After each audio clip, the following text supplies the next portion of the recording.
Hey, we are live and on air with Active Christian. I'm Amy, and I'm excited to do something a little bit different today because we have a Mother's Day special. I'm going to be joined by some friends and family. I have my dear own mother, Teresa, with me today. Hi. And I want to tell you one interesting fact about her. She loves ginger snaps, and the snappier the better. So that's Teresa. I'm going to let my other guests introduce themselves, say their name and their mama's name, and give me one interesting fact about them as well.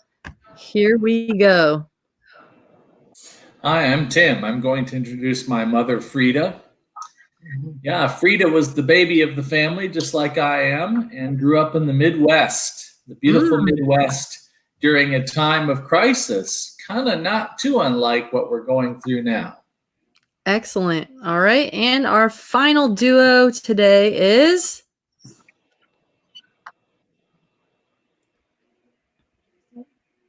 This is my mom, Dale. I'm Julia. And what's an interesting fact about her?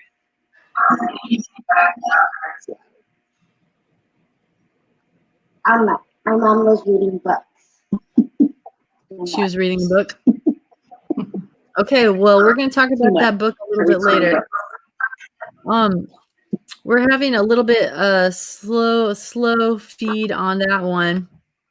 So, Deo, just get ready with your questions. We're going to do a live question round, just a short little warm up before we get into some of the other discussion questions. So, starting with, we're going to go in the same order: Teresa, Frida, Deo. What was your favorite childhood treat? It probably sounds funny, but a banana. You wanted a banana as a kid? Because they were scarce around our house. Okay. All right. Frida, to you, what was your favorite childhood treat? I think I would have to say fresh pineapple, because where I live, we did not get it shipped across where we could ever have it, and we would have it maybe only at Christmas time. Okay. So again, with the fresh fruits, Deo, were you a fresh fruit kind of kid? I was, but it's not my favorite treat. My favorite treat was something called, I can't remember what it was called. I want to say it was cheese curls, maybe. It was a fried baked cheese pastry thing that sometimes my aunt made, but you find it at a Caribbean bakery. And so that was my favorite treat growing up. All right. And back to Teresa. What's your favorite beauty tip? Favorite beauty tip? Lay something on us. How do you keep that? I got nothing. How do you keep that radiant, glowing skin? I guess I would just say that beauty is a reflection of what's inside the body. So staying healthy is the best beauty tip. All right. No, that's excellent. Frida, to you, favorite beauty tip? A good haircut, and I could use one right now. All right. Deo, you're up.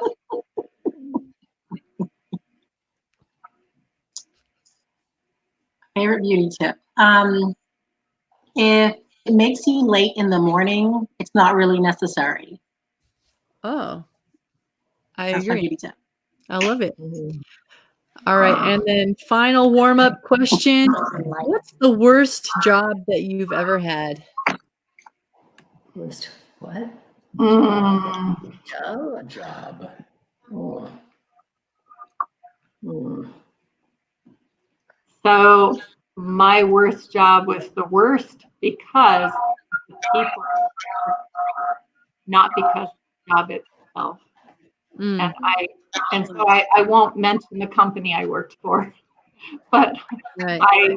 I was miserable every day I worked for them. Mm. That was not all that many years ago. All right. So it wasn't in your youth, it was in your adulthood. It was in my adulthood. Oh, man. All right, Frida, on to you. Worst job you've ever had? Well, as a child, I had to help my mom weed garden a lot because we raised garden products to sell sometimes. Mm. And as an adult, I really enjoyed my work for the most part, and I don't know that I'm going to name a worst one for that. All right, you guys are too kind. Deo, name names. We want to hear your worst job, and we want the dirt.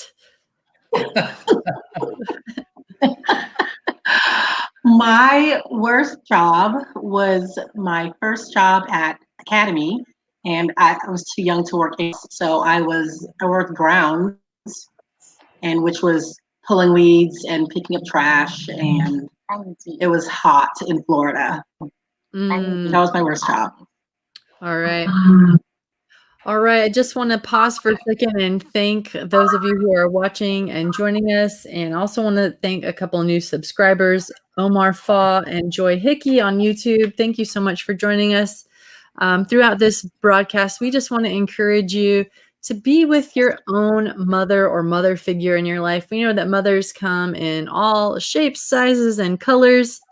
And we know that there are single moms out there. Shout out to you guys. We know that there are people acting as mothers for those who haven't had them. Shout out to you guys.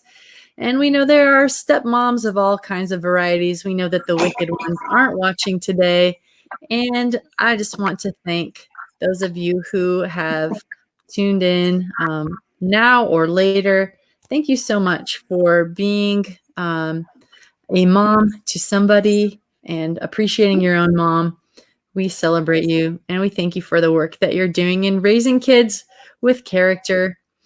All right, let's go now to kind of the individual rounds. We've got 4 questions each because this broadcast was entitled 12 Questions to Ask Your Mom. And if you watch at home and you have something to say about your own mom, please put it up in the comments because I might mention those a little bit later if we have time. All right, so let's go to first question. Julia, you have question number 1 for Deo. Read it or say it, and then we'll let Deo answer that. And then we'll go on to Teresa and then to Frida. First question.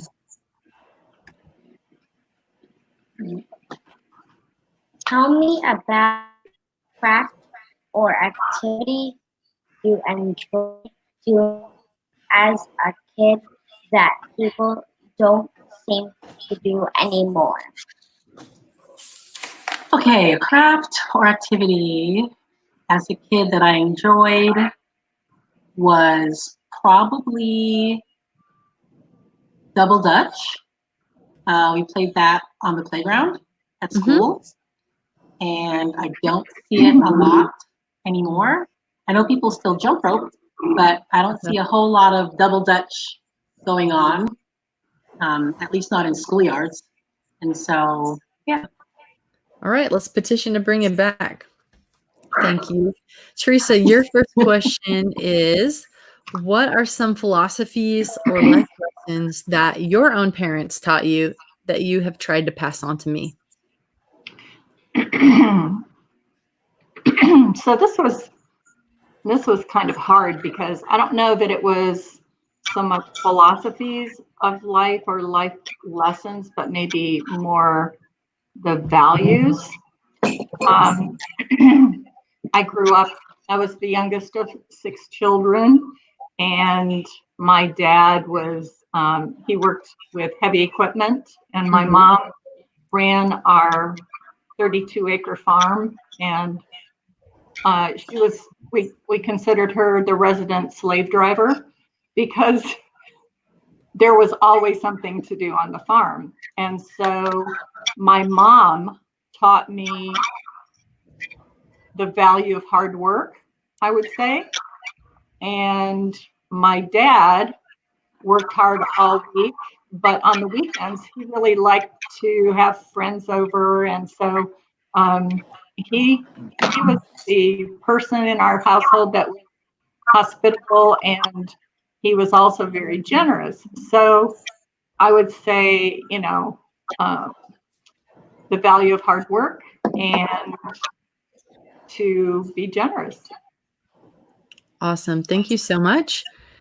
Going now to Tim and Frida for their first question. And could I ask you guys if you could mute your mics while you're not answering the question, just in case we're getting a little bit of feedback. So Tim and Frida, give us question number 1. What was the wildest historical event that you lived through, Mom? Well, as Tim said, I grew up in a crisis time because when I was about 7th or 8th grade, we had Pearl Harbor. And then, of course, the war started. And all through those war years, in my high school years, we had intense rationing, and a lot of times had not much on the shelves when we go to the grocery, which I didn't get to go very often because there was gas rationing. And we lived 7 miles from the city and where the stores were, so we seldom got to town. And so the war years were tough. And this is just a little taste of what we experience right now. And then, of course, it all cleared up later. A few months later, we had VE Day, which was Victory in Europe Day. And at that point in time, we had a big celebration. Some of us got down to the city. Some of our young people got up on a fire escape and could see everybody down below throwing confetti and shooting off firecrackers and dancing in the streets. So it was a real celebration on VE Day. And then, of course, a little later along came the treaty after the Japanese were no longer our enemies. That's fun. That's really neat. Thanks for sharing that with me. One thing, Amy, 75 years ago to the day was VE Day. Oh, wow. That's right. 75 years VE Day. Well, I guess every mother got a present on Mother's Day that year. That's pretty neat. Yes. Awesome. Thank you so much. All right. We are back to Deo and Julia for our next question. Question number 2. Unmute and give it to us. What is one decision you made in your life that you still wish you had done it differently?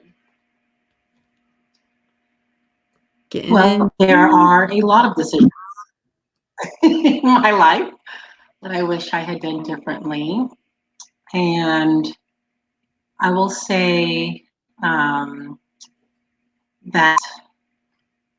probably, I think that the biggest decision that I made that I wish I'd done differently, which to me is the same thing as regret, I guess, a decision that I regret, was a lie that I told to a friend when I was as an adult. I think sometimes you telling lies, you don't always see the repercussions of it, and it certainly hit home adult, seeing the effects of being honest with my friend, and the effects that it had on his family and then on my family, and just the path that my life took as a result of not being honest. And I would say it's not something that I wish I had done different. I mean, if I do it differently, it was just not to lie, honestly. So I don't know. I feel like sometimes people kind of think about childhood lies that are it's practiced, and things kind of seem black and white when you're a kid, but things seem to get a little grayer when you're older. But then you keep getting older, and then you're like, well, hindsight's 2020. It really was black and white. just not lie. And so, it was just being honest with my friend.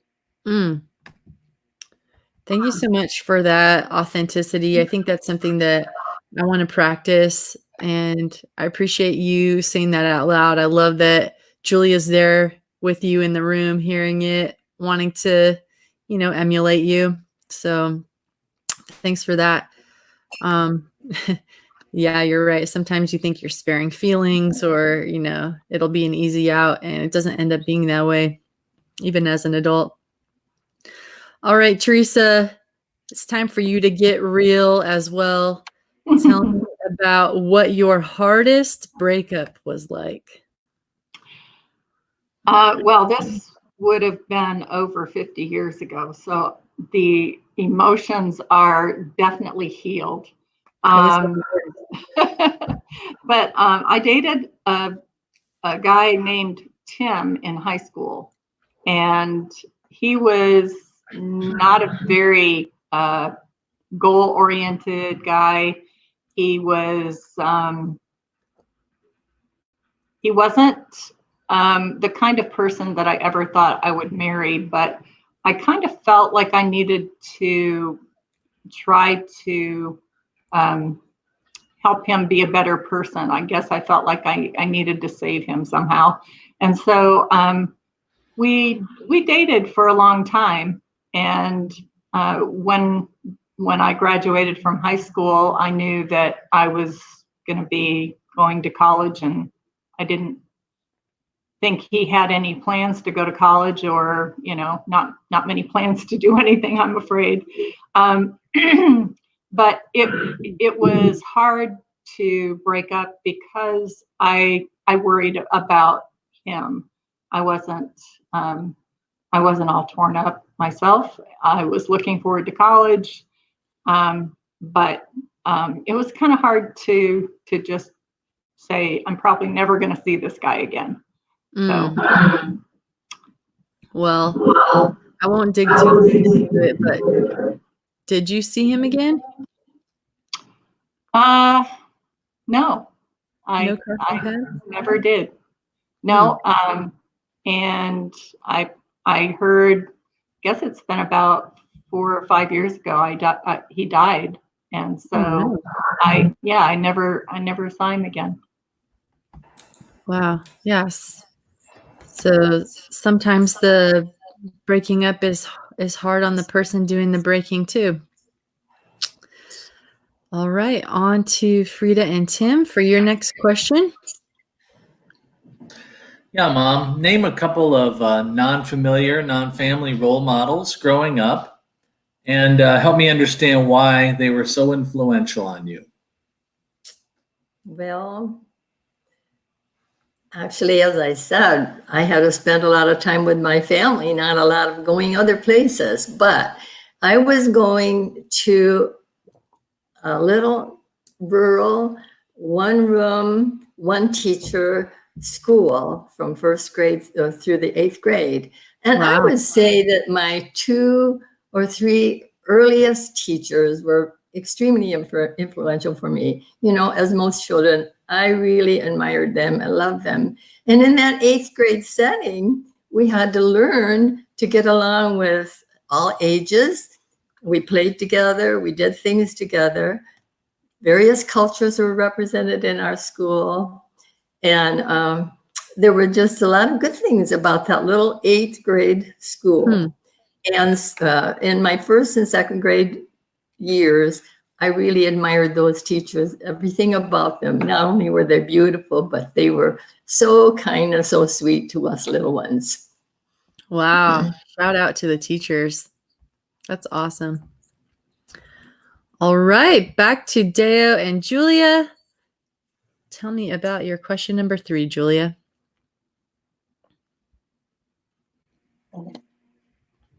Tell me about a book that you read or a class you took that shaped your fundamental philosophy. So a book, for me, it would be definitely a book. And there is a book that has always stuck with me. I still consider my favorite book today. That is, it's So the name of the book is called The Teacher Who Couldn't Read, and Mm. it's by the author is John Corcoran. And I read it ages ago, and I still remember the impact. I feel the impact it had on me. Just the realization that it is certainly possible for an individual to go through a school system and not come out with something that many of us think is everybody can read, like Mhm. think of a stop sign. Nope, that really meant nothing to this guy. So, I mean, there's things that we take for granted, and that I was into a world of illiteracy. I didn't even realize that was a thing because I've read as long as I can remember, and I love reading, and I still love reading. And I couldn't imagine that not only children, but also adults not being able to read. Mm. And it also introduced me to inequities in a school system, Mhm.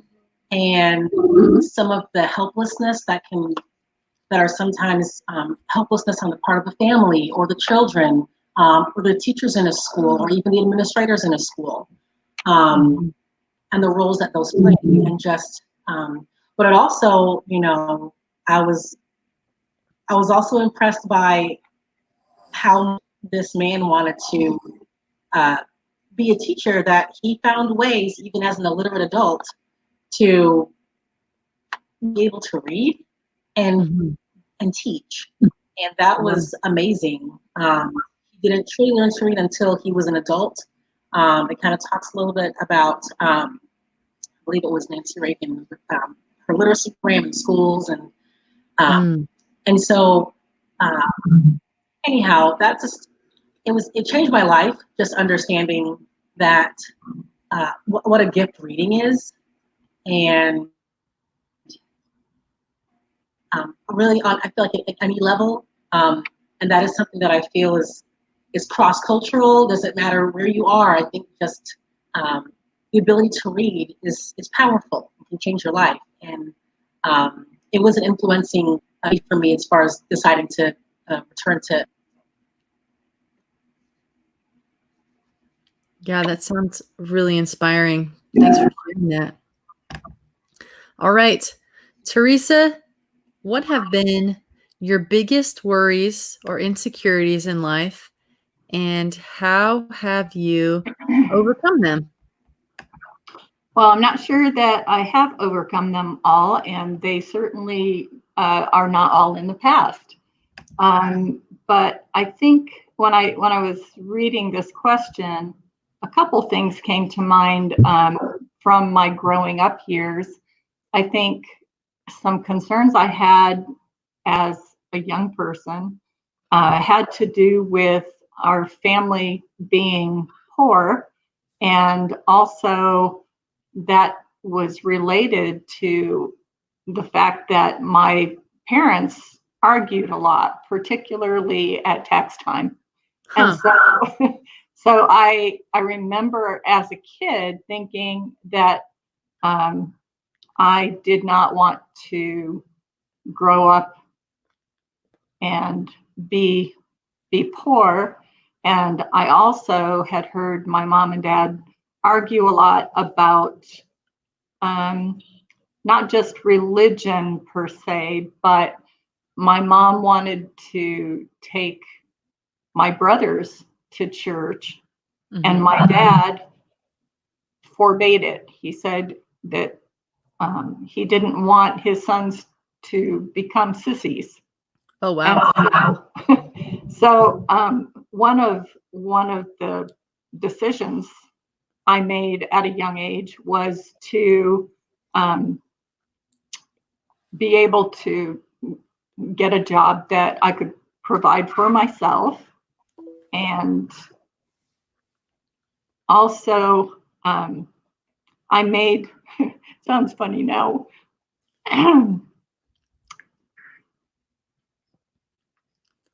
I made a list.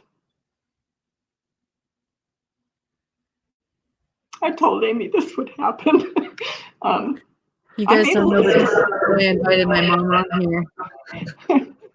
I made a list of the qualities that my future husband would have to have. Mm. And I think it was 4 pages long. Glad But I got a dad. you got a good one. Yeah. But it was it was because of those insecurities Mm. that came with growing up that way. Well, I really appreciate that. I think if that insecurity drove you to seeking out an actual answer for it, if you were aware of it, it seems to have done good, or at least that there is a silver lining in it, right? Does it still plague you? Do you still think about those same things, or do you feel like some of them have been remedied? Oh, I think what I did about it was I made sure that I got an education. Yeah. So Good. I could take care of myself Mm. and children if I had some and needed to. And then also I made a decision that basically I wasn't going to date anyone that wasn't husband material. I think So TLC wrote a song about that called No Scrubs. You remember? I don't think I knew that one. I'll sing it to you later. Okay. Well, thank you so much. Thank you so much for not being afraid to share your heart. We really appreciate that. Oh, I am afraid to share my heart, but Oh, I warned you. I told you this would happen. So I signed up for it. This is definitely the kind of real talk that I think we need, and I definitely want more of in our church, in our small groups, and just in our families. So thanks again. All right, Tim and Frida, take my mama off the spot and give us your number 3 question. Mom, what was the worst fight or disagreement you ever had with anyone? And what was it about? And how did you resolve it and move on? Well, I'll have to say that when I got married, neither my future husband nor I had basically anything except our car, just a tiny bit of money in the bank. And we got, and then we had given to us a few pieces of used furniture to start out in a very, very tiny place at Andrews University area.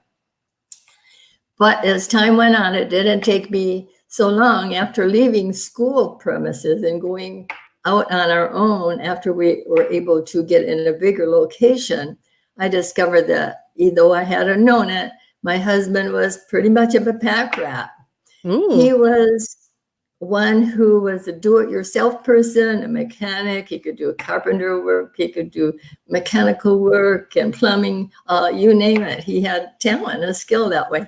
But to him, every single thing had a use of some kind. It could be used in his work in some way. So nothing could leave the premises, it seemed like to me. But I was a person who liked open space, not a lot of clutter in the house or outside. And we didn't really fight over this as such, but it was distressful to both of us because he knew that this is what it took to please me, was to have an empty space, and to please him, it was that he had to have what he needed at his fingertips. And it would be from many years back, you know, it was still there to the day he died. Well, we didn't really fuss over it. I tried to restrain from nagging or being difficult about it. And he tried to do his best to keep it out of sight in his own areas. That's how we resolved it. He kept the garage full and sometimes portions of the basement. But I will say this, that we had a wonderful marriage for many years. Let's see, it would have been, I didn't add it up how many Probably it around was. 57 or something Yeah, like that. was close to 60, I'm sure. And just before he passed on with pancreatic cancer, I decided to go out in his garage and help him organize some things and make him proud of some of the areas. And we worked together out there a little bit on some of that, so that when it came time that he wanted to go out there and find some little thing, I had organized it so he could find it. Well, I really appreciate that. It sounds like a very quiet, long-term fight where you would both gently try to help each other out. That's probably a good lesson for all of us watching and listening. I appreciate that. All right, Julia, are you ready for your last question? Let's go, lady. What you got?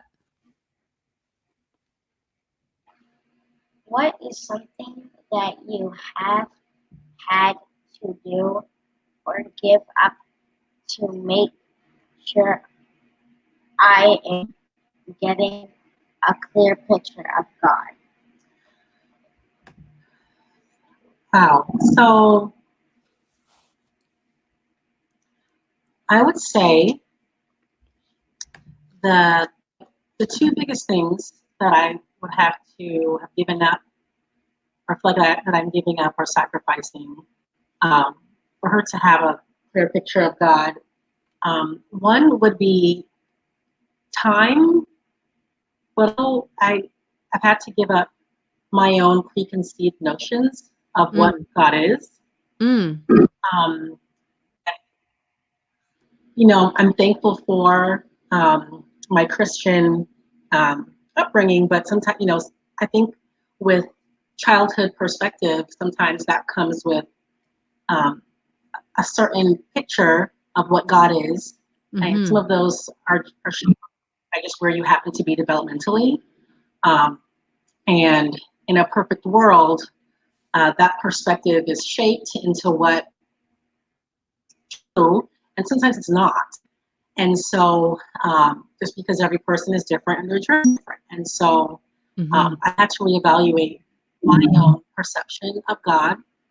And I've had to take that into consideration as far as what I want to say to her, what she can handle developmentally.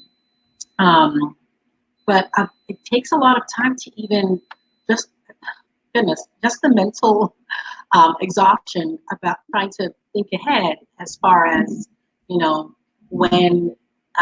when she watches or sees this, how is this going to affect her viewpoint of God? Wow. How will this make her think about her Heavenly Father? And so we, it's been interesting. And then, it's been hard because I feel like a lot of the picture that I have about God has been shaped in part due to my education. And so I was gone to Christian schools. And that has not always been the case with her. Sometimes, depending on where my journey was, I was not necessarily comfortable enrolling her in the Christian school that was available to us at the time. Or sometimes it can be hard as an educator being aware of discrepancies in education. And so you're kind of forced to think to yourself, okay, so I know that this can be really important for her picture of God, but I don't want to be sacrificing something else. What do I do? And so that, and then something I've most recently had to kind of come to terms with is what's my role in showing her Christ's character now that she goes to a Christian school, but that is not one of the faith that we belong to. Okay. Hold on. And so I've had to really just be very cognizant of some of the messages she hears, and how she takes that in developmentally, and it can be, I don't know, it's mind-boggling. So I spend a lot of time thinking about it and a lot of time trying to educate myself and trying to ask myself and learn what's the picture of God, and how do I find the words to share that with her. And so as far as sacrifices go, I'd say a lot of time, certainly, but also just I've also had to reevaluate my own. I've had to kind of give up some of my things I was holding on fast to because they were safe. Safe pictures. Thank you for that. I think sounds like good mom stuff right there. I appreciate that. All right, Teresa, here's your final question. Tell me about a time when God got your attention somehow and influenced the way you were raising your family. Well, you may actually have some memories of something, but when I was looking at that question, I thought it's kind of like God gets your attention all the time and influences decisions and choices. But when you first find out you're going to have a child, that certainly gets your attention. And you start, I think you start thinking about your plans, your goals, you think about where you're going to live, whether it's a good place to raise children. So, I guess maybe 20 some years ago, God got our attention as a family and we moved to Arkansas. And I think that was a huge change in our family's lifestyle. And it was really to hopefully put all of us as a family in a better environment. So that's definitely a time that we had a decision to make as a family. So that's probably, the biggest one I can think of right now. But something that happened even when before I met my husband, before I even really thought of having kids, was a little story about my sister-in-law. And I was watching one day when she was feeding my niece, and my niece's name is Patty. Patty was eating Cheerios or some kind of, dry cereal, and she turned her bowl of cereal upside down. And I was surprised and somewhat shocked, I guess, even that when that happened, my sister-in-law didn't seem to really get too upset about it. She just turned the bowl back over and started picking up the cereal and putting it back in and saying, "Okay, Patty, let's put the cereal back in the bowl." And as maybe, minor as that sounds, in our household, that would have turned into a much bigger event. And so it was interesting to me to see how my sister-in-law parented versus how my parents parented. Right. And then one other thing that I wanted to make sure that I said, because this was it was kind of astounding when I first heard this and realized how true it is, that the goal of discipline is self-discipline. Amen. All right. Thank you so much, Mama. Yeah. All right. Back to Frida and Tim for your final question. Mom, how has your understanding of God changed because of raising children?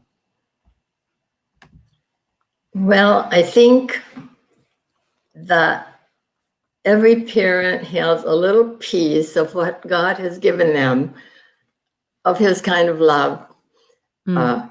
Nowhere near, I'm sure, what God's love is like, and I hope someday to be able to experience that too. But I think it is a little touch of that he puts in our hearts. And as the years have gone by, and I've thought about my two sons and how much God really gave of his love to sacrifice one of his sons for us. Wow. Or his son, I should say, for us. Mm-hmm. And so as I think upon that, that changes me. Thank you so much. Now, I have really enjoyed this conversation and having you all here, and I'm sure you guys watching at home realize that we ended on a spiritual note, and that's on purpose because one of the goals of this channel is to really highlight the goodness of God. And you have probably heard me say in some of the Bible studies before, dear friends, that I wouldn't want to be this just to be this. The Christian life has just as many zingers, if not more. And so the only reason why I'm in this, why I know my friends are in this, is because we have more hope than the average bear. And so I just want to encourage anybody who's watching at home, if you want to know more about Christ and his sacrifice and what these values can do for your family and your home, I want to encourage you to contact me. I can get some resources for you, and I certainly can pray with and for you. And so you can contact me probably through the Facebook page is best. It's facebook.com/askachristianfriend. And I just want to thank our guests once again for joining us. And I want to let you know that next Tuesday, I'm going to be interviewing a couple of kids on their perspective on missions. Why do Christians do missions? Why do families take 5 years out of their lives, 7 years sometimes, their whole lives, to go to other places and talk to people about God? And we're going to get that perspective from two teens, one who just came back from Cambodia last year with her family, and one who is going to be going to Guam with her family and having to sort out saying goodbye to friends and if it's worth it and all that. So join us next Tuesday for that. And then on Friday, we will have a discussion about faith and overcoming addictions, as well as some really fun and funny and inappropriate stories with a friend from Australia. So I just ask that if you are enjoying this discussion, that you would like and subscribe and help share our Christ-centered message. That's about it for now. I hope you've enjoyed these 12 questions to talk with your mom or mother figure on Mother's Day. And thank you again to our lovely panel of moms and offsprings. It was a blast having you guys. Thank you so much. We are out for now.